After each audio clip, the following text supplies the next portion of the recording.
और ललन सिंह बड़ा आरक्षण वाले हैं, सब आरक्षण नहीं दिए।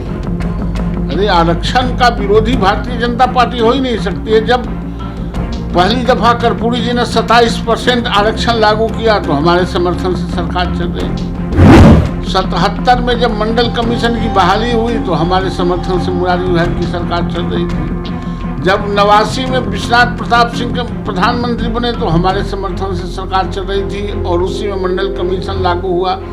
तो हम जब भारतीय जनता पार्टी जब रही है तब ही रिजर्वेशन लागू हुए हैं। दूसरा कोई इस देश में रिजर्वेशन किया कहाँ है? ये तो टोटली भारतीय जनता पार्टी का देन है। और अत्याचार है। पासी समाज का ये जो तारी उतारना पारंपरिक व्यवसाय है, पैटर्नल व्यवसाय है। अब किसी राज्य में कोई चीफ मिनिस्टर कहे कि पासी समाज के लोग तारी नहीं उतारे, यादव समाज के लोग दूध नहीं बेचे, नौआ समाज के दाढ़ी नहीं बनाए, लोहार समाज के लोहा के काम नहीं करे, उसी से बंदूक बनता है, बरही क्लास के लोग जो बरही के लकड़ी के काम नहीं करें, तो किसान खेती नहीं करे, तो सबको आप झुलवा लगवा दो ना, अल्टरनेटिव इंतजाम करा दो ना। नमस्कार, NBC 24 देख रहे हैं आप। मैं हूं आपके साथ अभिषेक। मुजफ्फरपुर के कुढ़नी विधानसभा सीट पर उपचुनाव होना है, जिसको लेकर तमाम प्रत्याशियों को लेकर जो है प्रचार प्रसार किया जा रहा है। तो वहीं एक तरफ देखा जाए तो सत्ता पक्ष अलग प्रचार प्रसार कर रही है, दूसरी तरफ विपक्ष अलग प्रचार प्रसार कर रही है। लगातार महागठबंधन के नेताओं की तरफ से बीजेपी के खिलाफ मोर्चा खोला जा रहा है, बयानबाजी की जा रही है। तो वहीं तेजस्वी यादव बीते दिनों कुढ़नी पहुंचे थे, जहां पर उन्होंने बयान दिया था। तो हम बात करेंगे आज हमारे साथ बात करने के लिए नवल किशोर यादव हैं, बीजेपी MLC है। सर, तेजस्वी यादव कुढ़नी पहुंचे थे, उन्होंने कई आरोप लगाए हैं बीजेपी पर। उन्होंने कहा है कि बीजेपी वालों ने रेल बेच दिया, सेल बेच दिया, BSNL बेच दिया और साथ ही एयरपोर्ट भी बेच दिया। बीजेपी वाले ने मॉल बेच दिया, कट्ठे जमीन ले लिया नौकरी देने के लिए, स्कूटर पर सांड ढो लिया। सो नहीं कही बस छोड़ दिए क्या? जो स्कूटर पर सांडवा ढोलाया था सो। तेजस्वी यादव ये सब बात कह रहे हैं। सर, तेजस्वी यादव को ही हम कह रहे हैं कि ये सब जो मौलवा उलवा वाला बात नहीं बोले, बोलना चाहिए था ना।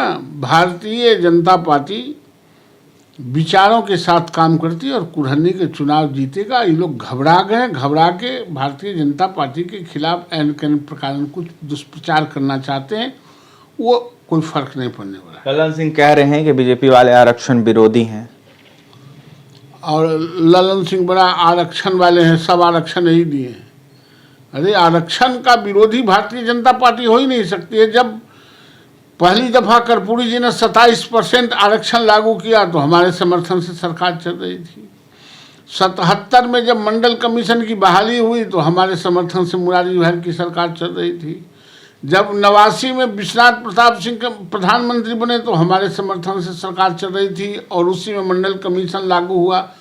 तो हम जब भारतीय जनता पार्टी जब रही है तब ही रिजर्वेशन लागू हुए हैं। दूसरा कोई इस देश में रिजर्वेशन किया कहाँ है? ये तो टोटली भारतीय जनता पार्टी का देन है।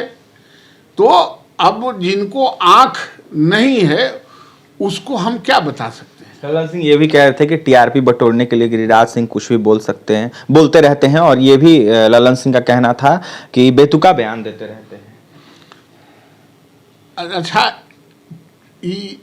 वो बेतुका बयान देते रहते हैं। एक दिन मीडिया वाला को भगा रहे थे कि तुम उठ के चल जाओ, तो इनका बहुत बेतुका नहीं था क्या? आपको वही चैनल पर उसी आप चैनल को स्टेटमेंट दीजिएगा जो आपके मन की बात करेगा। चैनल के व्यूज नहीं जाएंगे, अपना न्यूज नहीं जाएंगे, इनके ललन सिंह के व्यूज जाएंगे। आप तो आपके पूछने पर गिरिराज सिंह बोलते हैं, लेकिन आप तो मनगढ़ंत बात बोलने के लिए चैनल वालों को इंसल्ट करते हैं, इसलिए आप क्या बात करेंगे? सर, अंतिम सवाल रहेगा। पासी समाज के लोगों को पटना के सड़कों पर पीटा जा रहा है, बर्बरता पूर्वक व्यवहार किया जा रहा है, क्या कुछ कहिएगा? घोर अत्याचार है। पासी समाज का ये जो तारी उतारना पारंपरिक व्यवसाय है, पैटर्नल व्यवसाय है। अब किसी राज्य में कोई चीफ मिनिस्टर कहे कि पासी समाज के लोग तारी नहीं उतारे, यादव समाज के लोग दूध नहीं बेचे, नौआ समाज के दाढ़ी नहीं बनाए, लोहार समाज के लोहा के काम नहीं करे, उसी से बंदूक बनता है, बढ़ी क्लास के लोग जो बढ़ी के लकड़ी के काम नहीं करें, तो किसान खेती नहीं करे, तो सबको आप झुलुआ लगवा दो ना, अल्टरनेटिव इंतजाम करा दो ना। जब तक उनको जीने खाने के लिए अल्टरनेटिव इंतजाम आप नहीं करा दोगे, तब तक बंद करके आप क्या बताना चाहते हो। और पासी समाज के लोग ताड़ी नहीं बेचे, ताड़ी नहीं उतारे, लेकिन सरकार ताड़ी बेचे। नीरा आप जो बेच रहे हो क्या है? ताड़ी है। आप बेचो तो अमृत और गरीब बेचा तो जहर। इसलिए दो तरह की नीति नहीं चलेगा, ये घोर अत्याचार। आपकी श्रेणी में ला दिया गया है ताड़ी को। आप श्रेणी में, तब श्रेणी में ला दिए तो नीरा क्यों बेच रहे हैं भाई? मत बेचिए ना। गुड़ खा के गुलगुल्ला से परहेज। जब गरीब उसको प्रोडक्ट करके बेच रहा है तो जहर, और नीतीश कुमार प्रोडक्ट करके उसको फिल्टर करके भेज रहे हैं तो अमृत। ऐसा कहीं दुनिया में हुआ है? घोर अत्याचार है। शराब तो बंद नहीं हो सका, शराब के नए व्यवसायी खड़ा करा दिया आपने, माफिया का। कल की परसों अखबार में देखे हैं कि 5 आदमी पालीगंज में हाजते में दारू पी रहा है। जब हाजते में दारू पी रहा है तो कोई थोड़ा भी लोक लज्जा प्रशासन के लोगों पर और सरकार के लोगों को रहना चाहिए। गुड़ खाकर गुलगुल्ला से परहेज करना ये सही नहीं है। देखिए, हमारे साथ बात करने के लिए नवल किशोर यादव थे, बीजेपी एमएलसी थे। उनका साफ कहना है कि जिस तरीके से घोर अत्याचार हो रहा है गरीबों पर, जो नीतीश सरकार है वो कई दावा कर रहे हैं, लेकिन उनका दावा फेल है। देखिए, शराबबंदी तो कर दिया गया, तो वहीं पासी समाज के लोगों को पीटा जा रहा है, तो वहीं गलत किया जा रहा है। नवल किशोर यादव ने यह साफ कहा है कि लल्लन सिंह कुछ भी बोलते रहते हैं और उनका बयान कुछ भी आता रहता है। वहीं क्या कुछ कहते हैं नवल किशोर यादव आपने सुना। और भी तमाम खबरों के लिए NBC 24 के साथ बने रहें। बहुत बहुत धन्यवाद।